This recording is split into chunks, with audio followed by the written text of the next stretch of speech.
kayo, makinig kayo mabuti. But still, even you are legit, meron tayong part sa mensahe ko. Pag bilanggo, doon sa bilanggo, hi! Naku, nabartuloy na! Of course, hindi natin isalaysay kung ano ka lupit at saka ano kabaho yung bilanggo ng Roman Empire. Worse, masyadong matindi.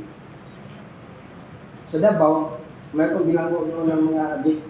Sabi ng aking kasama, sabi nga, Pastor, magpabilanggo na ako, napaka first class ng mga facilities noon sa Davao. Yung mga adik na nag-surrender, nakakaingit. Maganda ang kanilang lugar.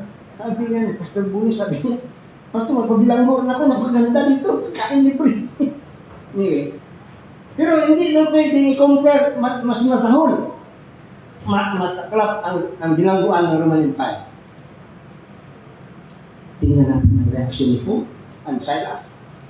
Nabartuloy na. Mahirap yun.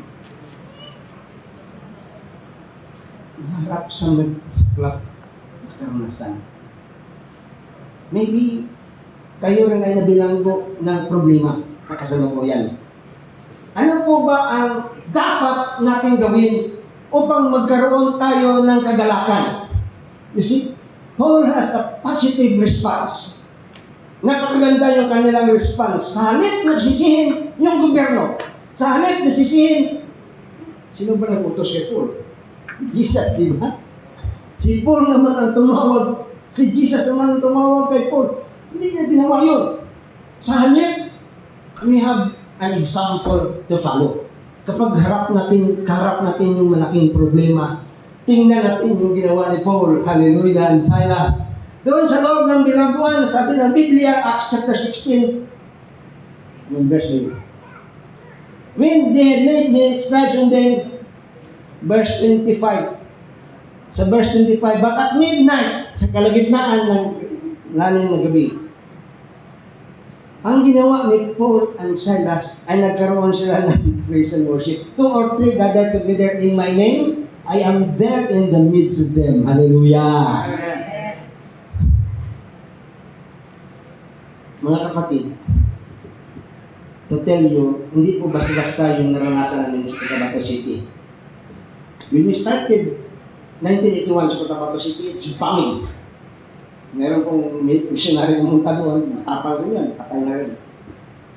Tapos, binimba yung sinihan. Sabi ko, Sir, kailangan, we have to stop our crusade kasi sa plaza kami. Sabi niya, no. Why?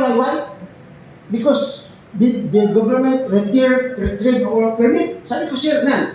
But the movie house was being bombed. There is a security guard. We have no safety in this plaza. Sabi niya, we are not a movie house, Pastor. We are a good news crusade. Go! Sabi ko, wow, matindi. Siyempre, bata pa ko noon. Maganda po yung asawa ko. Japanese yung asawa ko eh. Yung panganay ko na anak, Taiwanese. So, ganun lang po kabuti ang Panginoon. Bigla ba, nang nag-preach mo siya, hindi na niya ako ng bigla. Naku, akala ko bomba na. Kaya pala illustration niya lang pala, to tell you honestly, naminig yung tuhod ko. Sabi ko, huwag naman doon, mawaka po ako. Ganito ka kasama ko.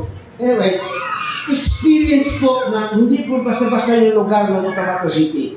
Matindi. But I remember, yung naalala ko, nung kami ay, ako ang pinakabata kasi, nung bumalik ako doon, Pastor, lahat ng mga kasama ko, patay na lahat, mga pastor doon. Ako lang ang nabuhay, kasi may edad na sila.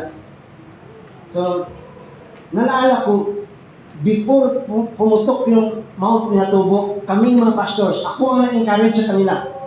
Sabi ko, let us have a prayer fellowship.